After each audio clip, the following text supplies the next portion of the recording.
Well, hey there, hero. It's David H. Lawrence the 17th, and here we are, 5 videos to go before the end of the year. We did the one-a-day thing. So far, so good. Just a little bit more before we get to the finish line. And in this particular video, I want to talk about the differences between weaknesses and challenges. I did a video maybe a couple months ago on the idea of not concentrating on rounding yourself out, but rather concentrating on working with your strengths and making them even stronger.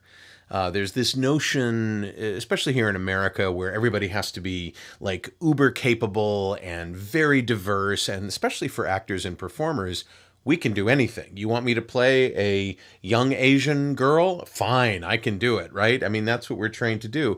So I was talking about the idea of strengths and Strengths Finder and the notion that they have that it's better to work on strengthening even further the things that you have as strengths rather than trying to up-level those things that you've identified as your weaknesses. Just concentrate on the strengths and you'll be better off rather than rounding yourself out. So once that came out, Robyn left a comment, which I think is really wonderful, and that is, question, the people we can't repetitively say no to is our agents.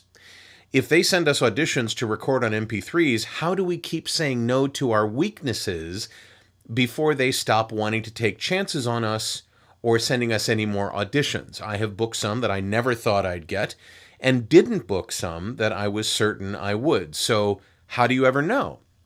And I think that's a great question. I think it illustrates what I think is the difference between weaknesses and challenges, right? Weaknesses to me are threads of operation that we're just not all that adept at. And yeah, we can spend a lot of time trying to figure out how to become more adept at things that we're not very good at, or we can look at the things that we are very good at and make those even better. And that way we can instantly put them into use when we need to for both ourselves and for others. But I think when it comes to auditioning for certain types of roles or certain voice work or certain on-camera jobs, weaknesses, there's a self-selecting group that happens when it comes to auditions. When you're asked to audition, there's a couple of sort of filters that you have to get past with a casting office to even get the opportunity to audition, even if you submit yourself.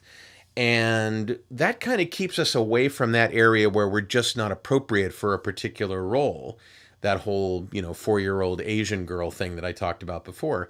But the challenges of doing a role that we may not see ourselves as doing, but others see us doing, is, I think, very different from something that we're weak at.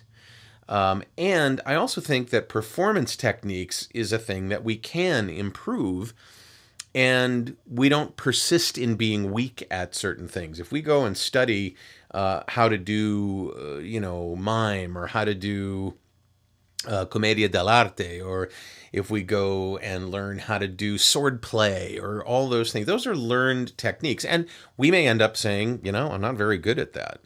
And letting it go by the wayside and concentrate on things that aren't. But when it comes to actual styles of roles, like, are we not so good at being angry? I don't think any of us can say that. I think we're all pretty good at being angry, or being coquettish, or being seductive, or being imperious, or all of those different things that may come into play when you're being asked to play particular roles. I think those are more challenges, and temporary challenges, things that are only for that role, that we can look at. So maybe a good way of looking at this is weaknesses are more general. Weaknesses are bigger pieces of our existence, and challenges are those little things that we take a look at. We go, okay, how do I do this? How do I go look back in my history to my prior moments and to my emotional recall and to my muscle memory, and try and figure out how to put this particular role, which I don't get all the time, but thankfully my agent sends them to me,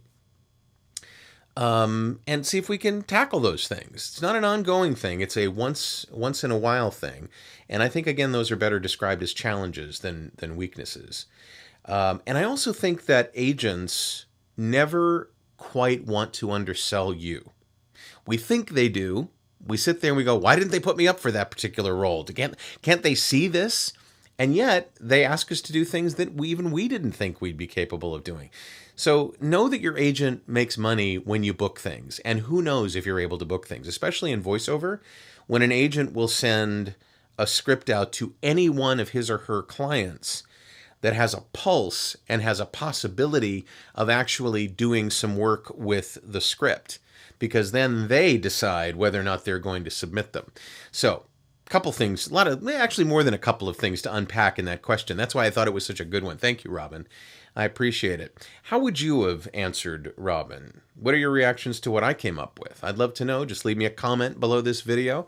I'd love to have you on the list. We are now 4 videos away from wrapping up for the year and the 365-day challenge.